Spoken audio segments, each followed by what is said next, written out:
Hello, everybody. You have tuned into the show Corporate Life is Hell. We broadcast every first and third Wednesday of the month at 12 noon Eastern Time. The premise of our show is that anybody who's spent enough time working in the corporate world has discovered that at some point discovered that it can be hell. And while that is a reality for a lot of people, it's also our premise of the show that it doesn't have to be that way, and that the reason for corporate hell is failures in leadership. And while it's easy to point the finger at other people who are failing as leaders, we take the approach that everyone's a leader and you have the opportunity to make change and create change in your organization and in your experience of the corporate world. So when we say it's a result of leadership failures, it's your leadership that you can actually bring to bear to have an impact on the situation, both on your experience as well as the external environment that other people are working within. I'm joined, as always, by Carl Deershaw. How are you doing today, Carl? Oh, doing fantastic, thanks. We've still got some snow on the ground, but sun is out and it's sort of nice and warm and very reasonable. Good way to start the new year. I love Colorado weather. Probably not as cold as Denmark, but or as snowy as Denmark. I don't know. But I do love Colorado weather. I want to show off my coffee cup that I got. I was given to this by a client. It says Mike Great. It shows up as reversed. So oh, well, that's not too good. I don't know. Well, I just thought that you live in a reversed world. Yeah, I do. This client took all of the feedback that we got from participants in a program I was doing for them, and they did word clouds of it, and then they created coffee mugs out of it. That's very cool. Yeah. So anyway, great was one of the biggest words in my feedback. I guess I'm very proud of that. Excellent. All right. So resolutions, why bother? Can people really change? That's the question I want to explore today. And how does it relate to corporate life is hell? Well, if you want to create change, you have to change yourself first. And so this time of year, it's a great time to talk about what does it take for an individual to change. So it was, I won't say who it was, but this person said to me, she thought resolutions were a waste of time, or that what's the point of setting resolutions, and that maybe a better approach is to accept ourselves as we are. We're already perfect, and so why be down on ourselves and trying to change things? Let me pose the question. We can react to that perspective in a minute, but let me pose the question. Do you believe people can really change? Well, I mean, it's pretty obvious that we do, right? During our entire lives. You're responding to various things. You're learning new stuff. You're going after new opportunities. So I would hope that none of us would say that we're the same as when we were 5 years old. There's a thread of continuity there, sure. And also, I would hope that we wouldn't say that we're the same as when we graduated from school. I'd like to think that I've matured a little bit since then and accomplished some things and taken some new directions in my life, right? Right. That's a pretty hip ringtone there. You raise a good point. Obviously, we change, throughout our lives, and even from year to year, we do change, not just physically, but in the way we relate to the world and everything else. So maybe the question to be asking is, can people intentionally change? Can people set a goal to grow and change in a particular way, and then make that happen? Well, I'm gonna go ahead. I mean, wouldn't it be depressing to think that your entire life, all you're doing is just reacting to all the junk around you? I mean, I find that rather uninspiring, actually. That means I'm just a pawn in some big game, and it doesn't matter what I do because it's all pointless anyway. I mean, is that where you're going? No, I agree with you. I believe wholeheartedly that people can grow and can intentionally grow.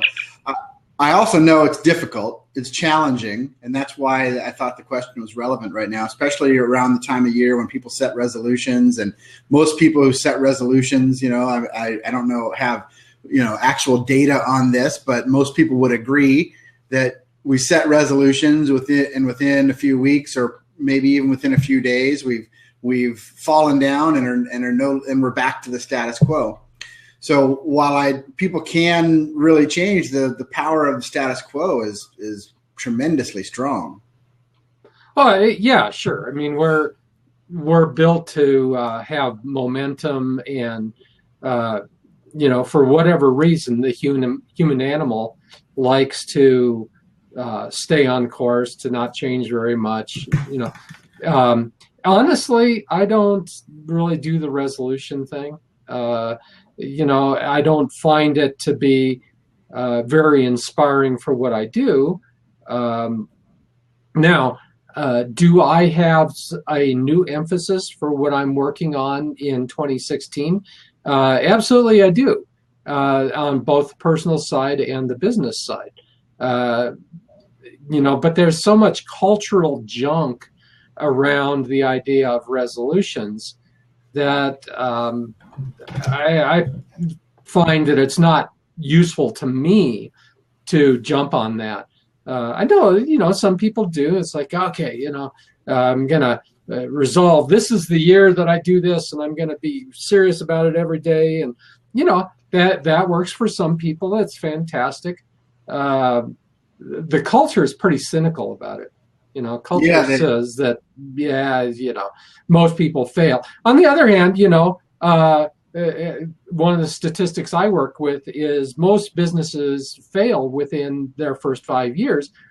And it's absolutely true, but failure is not failure. There's failure is not the end. Right.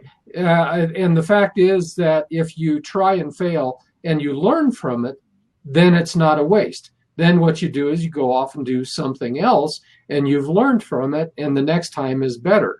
If you're learning a musical instrument, you wouldn't expect to succeed the first time. It's going to be a heck of a lot of work, and all kinds of new stuff that you have to learn intellectually and in your muscles, and you're going to be learning a ton of stuff, so you don't expect to be great immediately. And that's just a part of what it is, same with a sport, or any other kind of skill you're trying to establish. And so the idea that,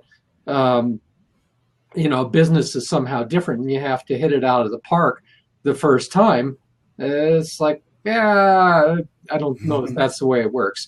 And so with the resolution, if a resolution helps you stay focused on what's important, fantastic. It's a really good thing. And if having this year-long focus on something, if that helps you, great. Call it a resolution if you like. But, for me, what I have is I have a focus that I'm working on for the next few months for my business.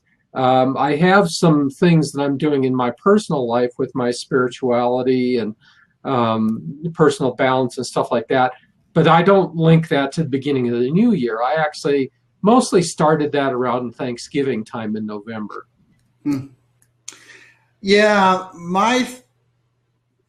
part of what this friend of mine was saying was that she felt like there was a tendency towards perfectionism with resolutions, and then we fail and we drop it and everything. For me, I like the word resolve. The way I used to set resolutions all the time. When I was younger, I would set resolutions every year, and I had mixed results from that. And so, I actually found a journal recently that I had written 20 years ago, and I was reading my resolutions, and I was like, wow, those are the same things I'm resolving now. Kind of depressing, huh? Yeah, just think if I'd been exercising like that for the last 20 years, where would I be today? So, I can beat myself up in that regard and say, well, I haven't been perfect. I've failed to really be an exercise demon and make that happen all the time. But on the other hand, it's consistent. Every year I recommit to what I want in my life. So while I may not be perfect, so health, I typically set resolutions or resolve to be better in 3 areas. I like to say healthy, wealthy, and wise, around my health, around my, financial growth and career growth. And then wise is my spirituality growth and also, personal learning and professional development.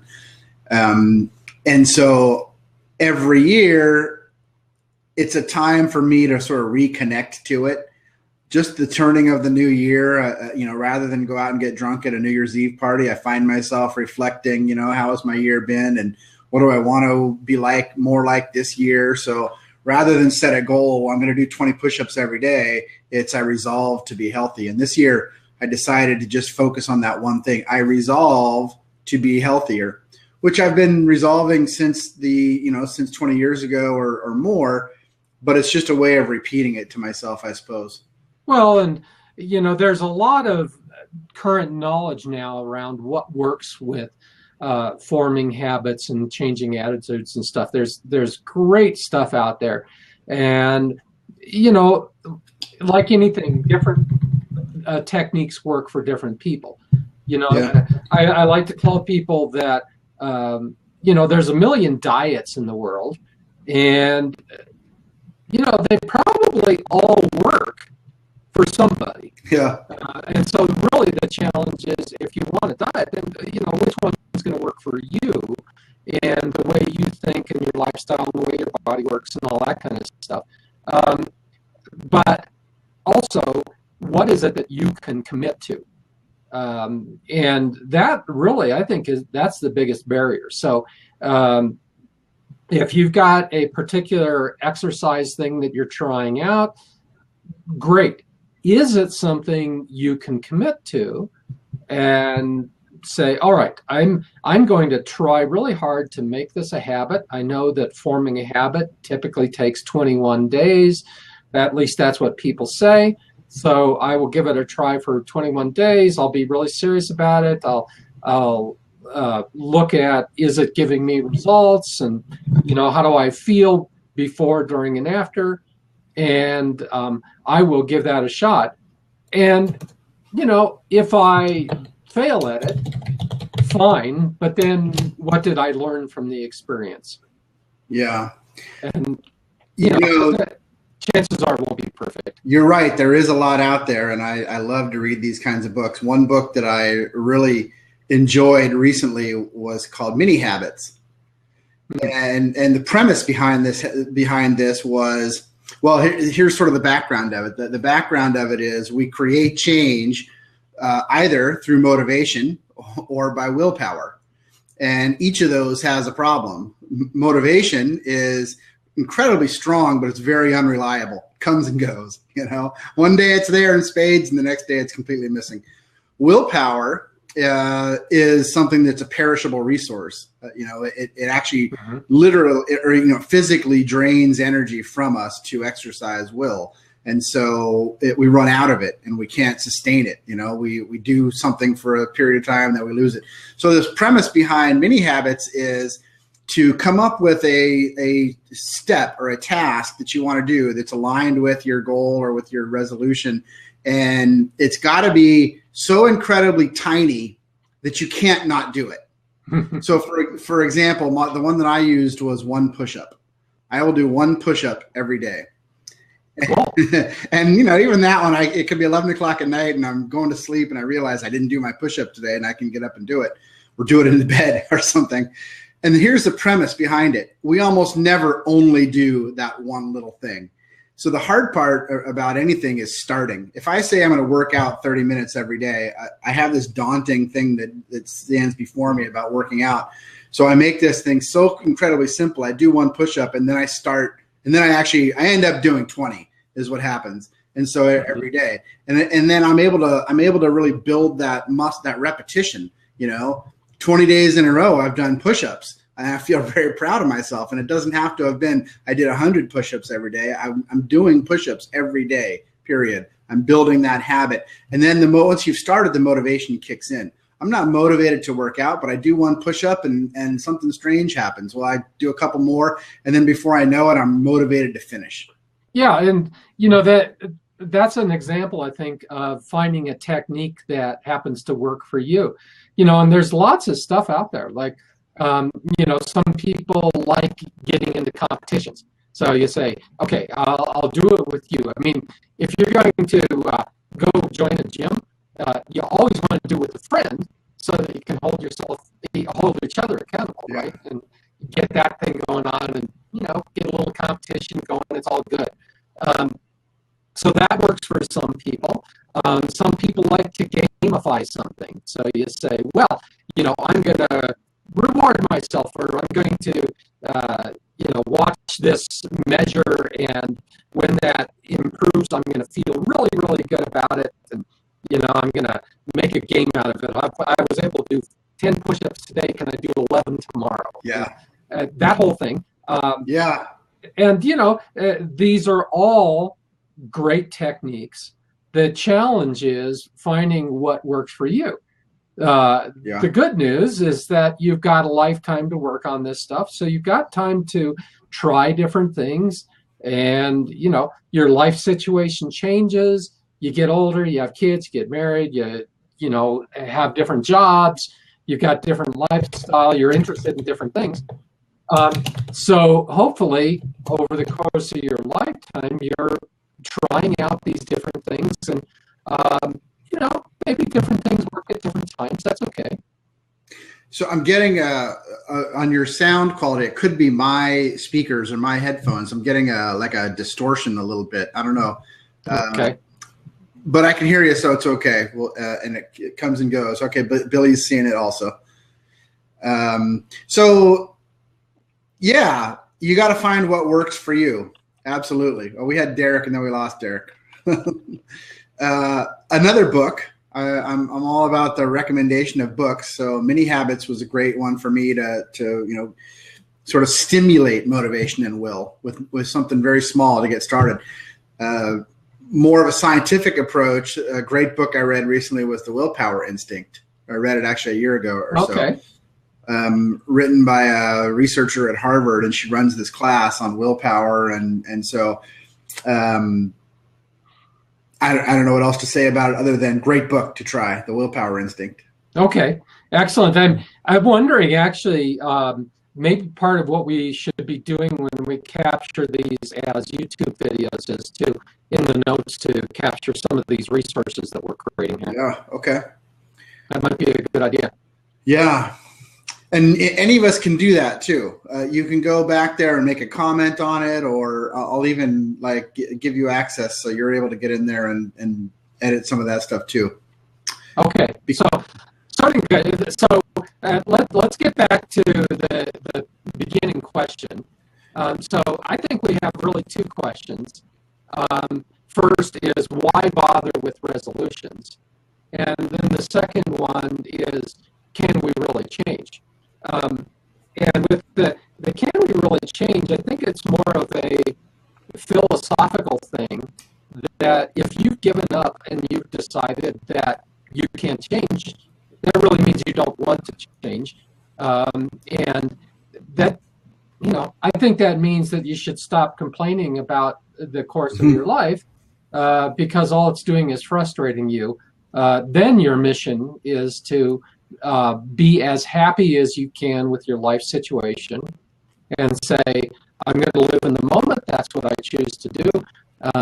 And I will be happy with my circumstance. And it's not about changing, it's about experiencing and appreciating.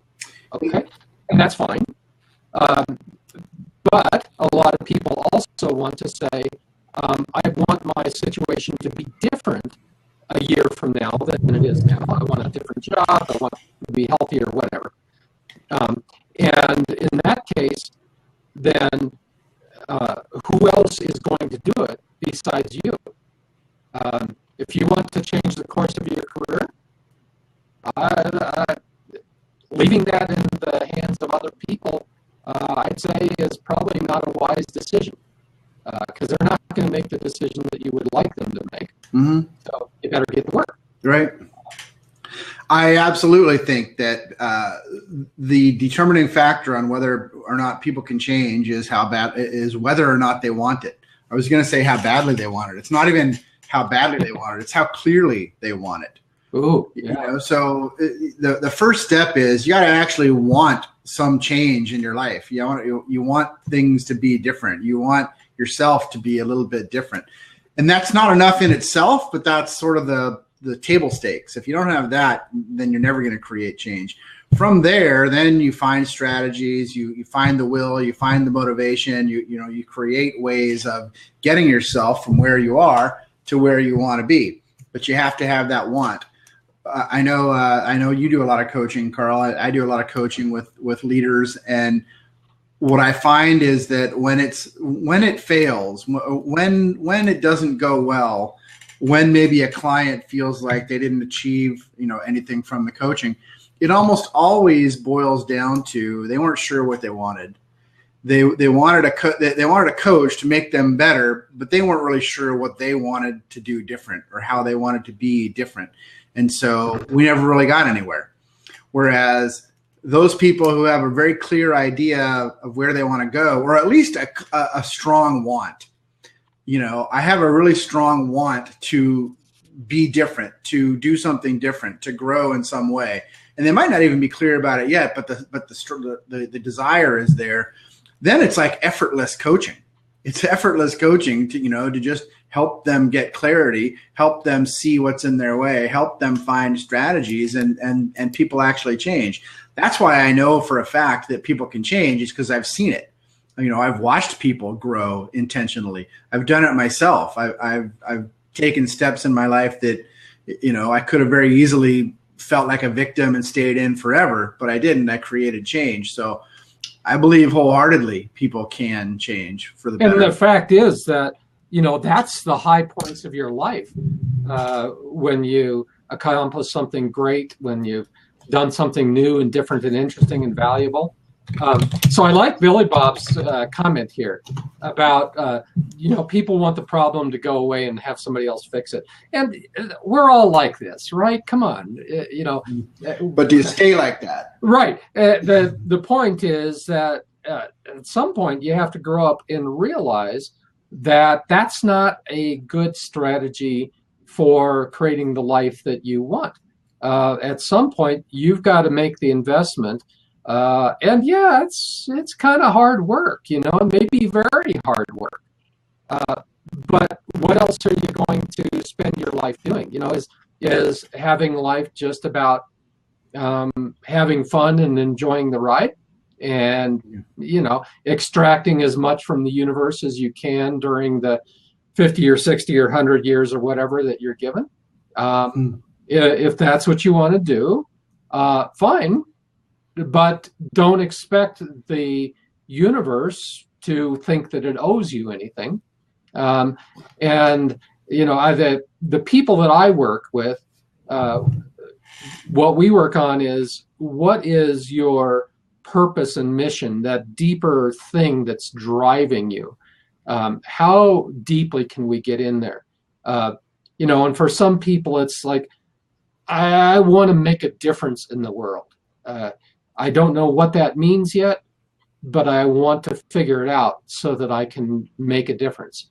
And, that's a good thing. Some people want to say, I'm about having a family that is joyous and loving, and, we're stable, and, my role as income provider and why I want to have a job is that part of my role is to provide monetary stability for my family. So that's part of the reason why I have a job. And that's good, and that's honorable, and that's fine. Doesn't necessarily define everything that I am. Yeah. So Billy Bob, what are your resolutions? You can type it or you can bring it in. Let's see here. What's our next question? So we're all in agreement. People can change. It boils down to how much desire is there. Well, and also our resolution's a good way to do it. Yeah. my conclusion on that is resolutions work for some people and they don't work for others, and that's okay. Yeah. Your mission is to find what works for you. And so, some of the people I work with, one of the new things is they want to have a theme. And so that's part of the reason why I've been playing around with that concept, because it seems pretty powerful to me. So it's like, okay, so getting behind a theme for 2016. Well, let me give that a shot, because I can see why that can have some power. And for my business, I made even a theme for 2016 for the first quarter, because 2016 seems rather large. A lot of things are going to happen during the year, so I thought, next 3 months, I can really get my mind around that. So I'm going to focus on my business activity for the next 3 months on this particular theme. And, it seems to be doing a great start to the new year. This week has been really super productive and focused. So, all right. Yeah. This question about whether or not resolutions are a good idea, I think it hinges on what do we mean by a resolution. Probably you could ask 10 people and they'd have 10 different definitions of what a resolution is. Good point. And I think probably throughout my life, I've thought about it in different ways. I've set resolutions before that were all very specific goals with measures and everything. And this year I am just making a statement that I resolve to be healthier. I have one resolution, which is I resolve to be healthier. Now I'm setting some goals around that, and I'm creating some strategies around that, but I only have one broad resolution right now, which is I resolve to be healthier. It's resulting in things like I gave up drinking. I'm counting my calories now. I'm exercising more, and they all stem from this simple feeling of I want to be more healthy. I need to be more healthy. I have all these reasons why, and so I'm just keeping it focused on that one little thing. One big thing. Well, that's awesome. And Billy Bob brought up a great point here about accountability. And, I've used that a lot myself. I have people that I work with as partners for my various goals, because I do find that working out of my home as a solopreneur, things can tend to get a little bit lonely. So do you, for example, on this health goal that you have, Mike, do you have an accountability partner, or how are you doing that? Right now, let's see. Maybe.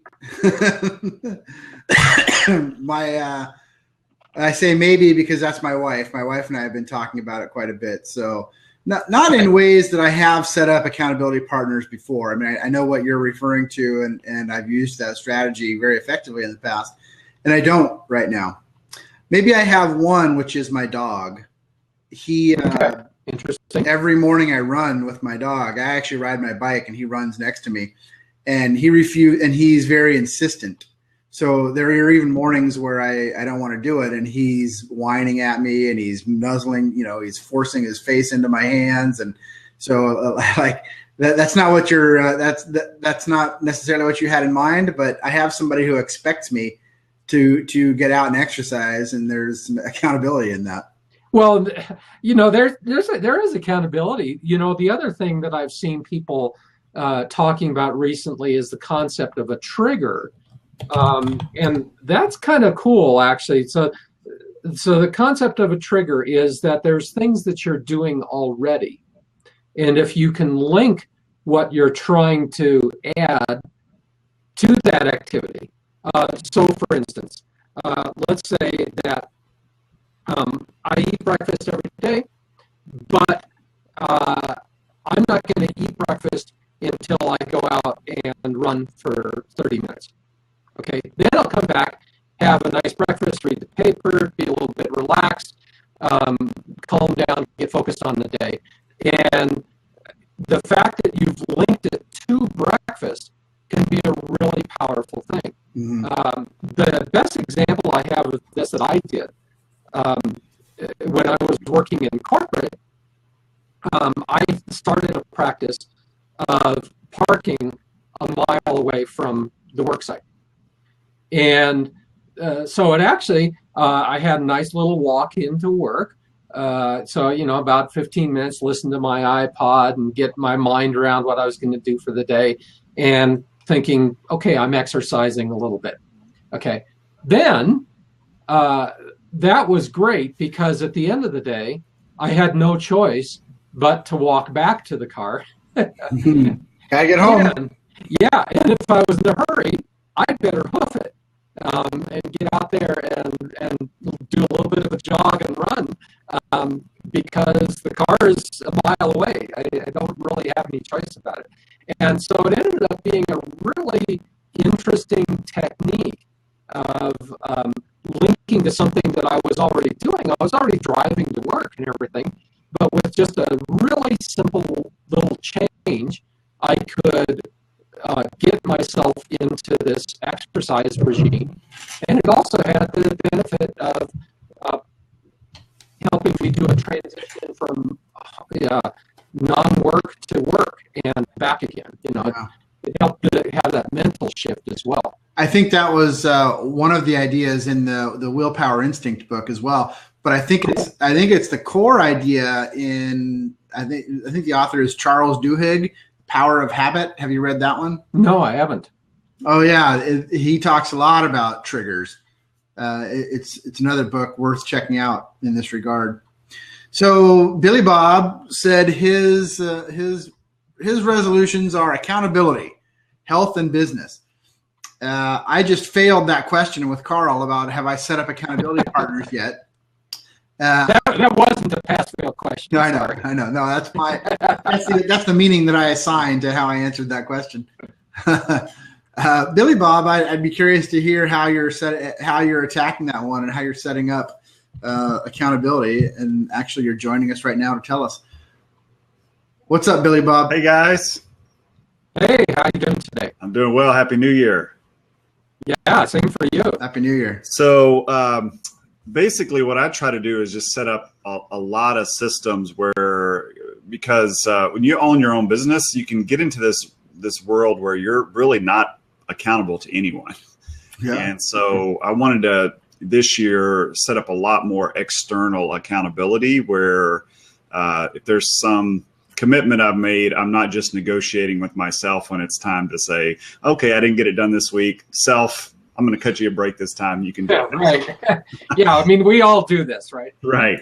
And so, for example, a simple thing on health, like for me, I find that the thing on health that triggers everything else is if I will just do 10,000 steps, then I find that I automatically make better choices on eating, and it just like all the health things kind of flow from there. So that's like my super metric.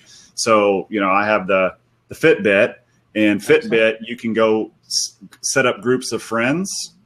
And so on my iPhone now I have like 5 or 6 guys that there's rankings every day and it gets updated. And so all of a sudden, if I see, if I miss my 10,000 steps, I'm sliding down the rankings. Yeah. But they're also seeing in their rankings that I'm sliding down the rankings. So so you get into the competition thing and that works. Yeah, I was talking to a lady at a Christmas party who had a Fitbit, and she's like, this is such a great thing for me because it's a reminder, and I've made it a habit now. At the end of the day, I look at my stats and say, how do I feel about that? And she's kept it up, I think she said, for about 3 months, which means that it's become a habit for her, which is fantastic. And, that's something I've been thinking about for myself, actually. And it looks like now this is becoming a useful tool. Having a tool like that is really helpful to me. And then I struggle a little bit with actually transitioning away from the tool. So one example is I lost a lot of, I can always lose weight by counting my calories. I did it years and years ago with Weight Watchers, and more recently I've done it with MyFitnessPal. I have an app that makes it incredibly easy to track what I eat and track my calories, and I set my goal for the day and I lose weight because I know what I've eaten, and I'm also a little more motivated to forego something that I know is going to blow my number for the day.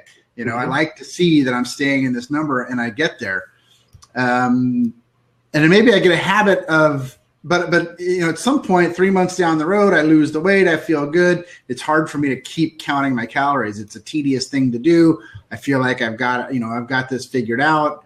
And so I stopped doing it. And then a year later, it's like I've gained back half of it. 2 years later, I've gained back all of it. Well, so, you know, maybe part of it is that you need some novelty in the approach, that you get bored with something after 3 months, which, you know, I totally understand. And so maybe one of the interesting experiments to try would be to say, okay, so this was my experiment for my focus for the first quarter. We're now getting to the end of March, and let's think about how can I do it something differently for next quarter. Okay, this time I was focusing on the eating part of it. You know, how about if I shift that and, you know, I'll maintain the eating thing, but the big focus is I'm going to focus on my sleep. And, you know, because now I'm feeling like I need a little bit more sleep and getting a little bit behind on that. And so I'll monitor my sleep and keep the exercise thing going, because that appears to be working. My dog is doing a good job of bugging me every day. And they're related. They're related. Right. Yeah. And so maybe part of it would be if I had a employee that when I first hired him, he said, I just wanted to warn you that over the course of my career, I see that I've changed jobs about every 2 years. And I've determined that the reason is I kind of get bored with a job after 2 years. I got it all figured out. And, you know, I need some novelty. And that's generally why I changed jobs. And so what I did with him actually is every year we would focus on changing the job for him, because he craved some new novelty things. And he actually stayed in that job for like 5 years.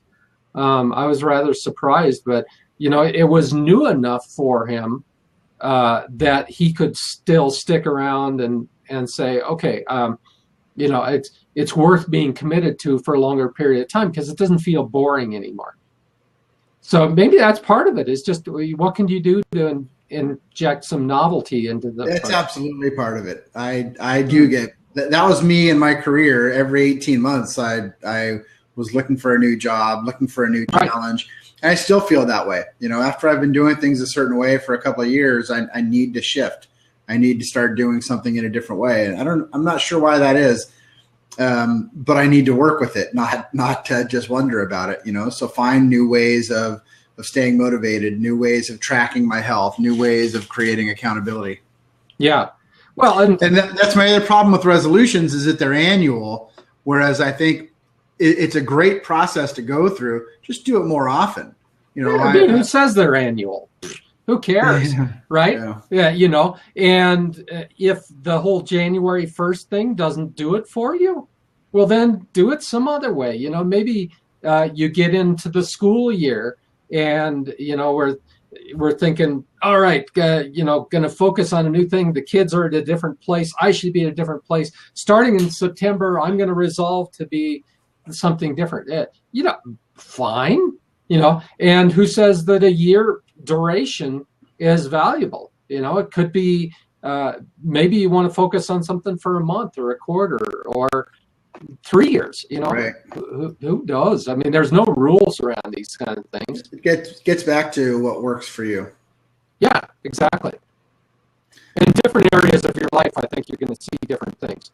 So for my spirituality, that tends to have a much longer cycle than things like leisure activities. You know, with leisure stuff, you know, I'll get bored with a book after reading a third of it or half of it or something. And so I tend to want to be moving around a lot in those kinds of things, or, you know, family activities that we do after hours and stuff like that.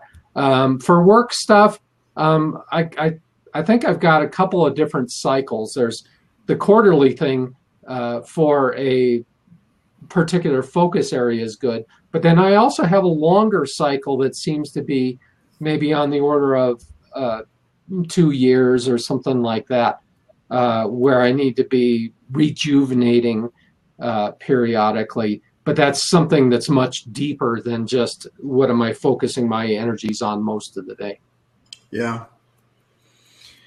Yeah, I mean, that's resonating with me a little bit, where I feel like I have had success and where I have grown. I actually say to people, I've grown more in the last 5 years than I have, I think, in my entire adult life. Where I have been focused on change in my life has been around, some of it's there are some spiritual elements to it, but it's also just about how I relate to the world and how I relate to others. I've become much more patient. I've become a much better listener than I was before. I'm set off, by events around me far less often than I used to be. So I've created some change in my way of being, which is a little bit more intangible to talk about, but it's where I've had success and where I notice it the most and feel great about it. So when I look at things like my health, it needs to be a change in the way I am and who I am, not just changing my behavior. Behavior is just a result of what your mindset is and what your thoughts and feelings and emotions are. So yes, I need to change my behavior around my health, but I need to also, but what I think will enable that more is really shifting to seeing myself and believing that I'm a healthy person. Yeah. That triggered a thought for me, Mike, is the thing that I've realized, and I think this might map to your 5 years comment, is when you own your own business, you very quickly earn a PhD in self-awareness. At least you should if you're going to stay in business. Yeah, you better. And in the corporate world, you can just get so distracted with these surface level tasks, and they just kind of consume your day, and you really never take the time to kind of go that next level down and I don't know, become more self-aware in a lot of ways. And when you remove that safety net and there's no income coming unless you go earn it, it forces a level of self-awareness upon you that you're going to grow a lot and grow very quickly, or you're going to be out of business. Yeah, right. I think that's a huge part of it for me. And I think the other part of it is just the line of work that I went into. When I made a major external change in my life by changing careers, but then I went through a whole lot of focused development. I got certified as a coach, which means I was working with other coaches, for a good 2 years. I went through a leadership program from the same company. So I ended up going through experiences that were designed to help me change. And that was a sustained effort for about 3 years. And so I guess that's a plug for, creating experiential learning and development, that there are programs you can go through that will help you change. Yeah, and then part of that was being with a tribe that had the same kind of mindset that you wanted to have. That's right. People who are all learning together, so you could be vulnerable with each other and say, well, don't have it all figured out, so we'll all learn together. That's cool. So there's a lot of tools out there. And I do echo Billy Bob's thought that when you're in corporate, there is a chance to become really complacent and put your future in the hands of other people and just say, well, as long as I keep getting a paycheck, I'll fine. I'll keep doing this. I'm good at what I do. But that's a bit dangerous. And one of the most powerful mindset shifts that I've seen is to say that you are the boss of your career. And so act like a small business owner for your career. So where is it going? What's the objective? What are you trying to do? Are you hitting where you want to be? What's going to change in the future? All those things that a business owner does. It doesn't have to be super rigorous or anything like that. But if you can change your mindset to be thinking about your career that way, then you'll be asking the questions different. It's not, is my job going to disappear on me, which everybody might be fearful of, but more of, how do I use this particular job right now to advance my career? Do I want to be in the same place in a few years? If not, then this is a stepping stone to where I need to be. How can I use that as a stepping stone? And what else do I need to do to get where I want to be?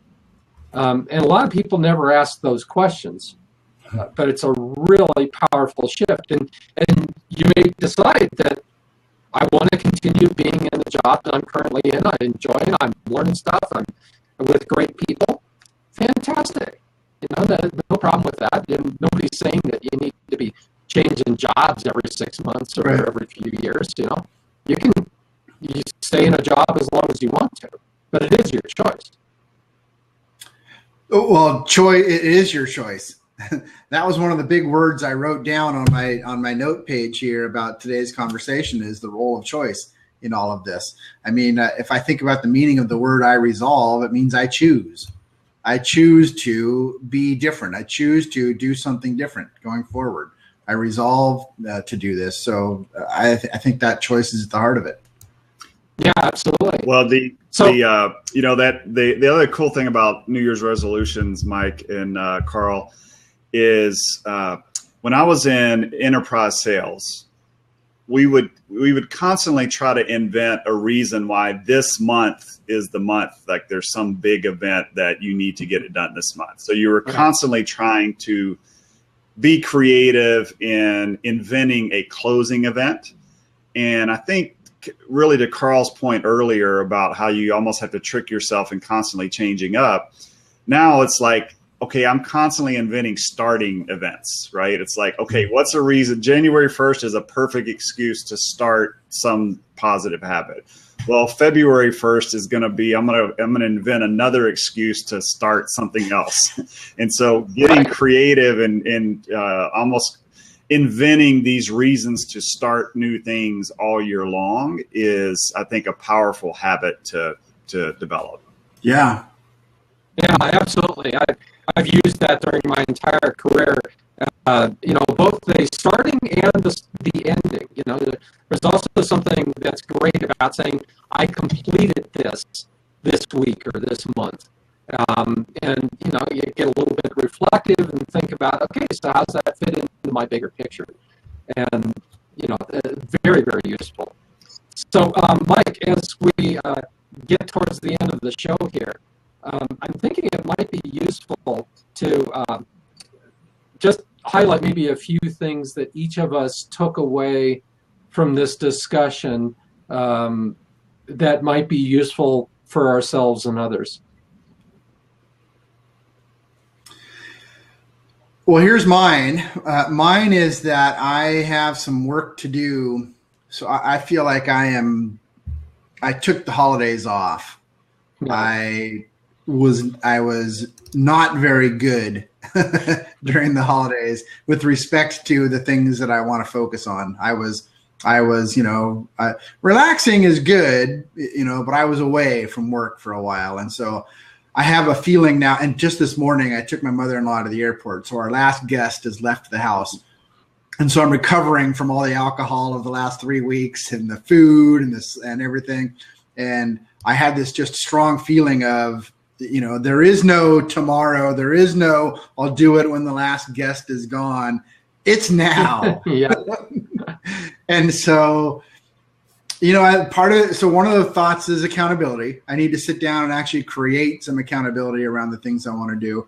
I've already started doing the calorie counting. I actually kind of want to get a Fitbit.